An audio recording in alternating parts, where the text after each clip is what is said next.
Mama, vijana timu, vijana timu, wazee wewe.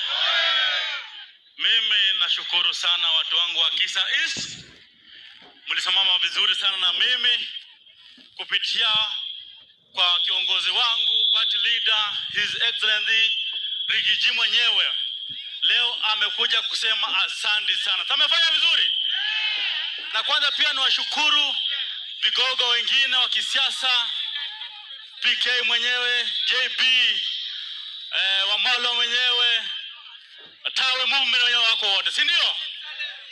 Mimi mlifanya kazi mzuri sana. Nasema asante kunichagua kama kiongozi wenu ili niwafanyie kazi. Na shida ambayo mlikuwa mmenituma kwa kiongozi wangu Rigiji mwenyewe ya kwamba atusaidie upande wa ambulance, si ndio? Si mlisema mnataka ambulance? Sasa mwenyewe amesema kwamba atafanya hivyo, atampigia asante kwa sababu chama yetu ni DC. Nikisema harambee unasema nini? Harambee! Harambee! Mimi sitasema mengi, bali nasema asante sana na Mungu awabariki. Asanteni.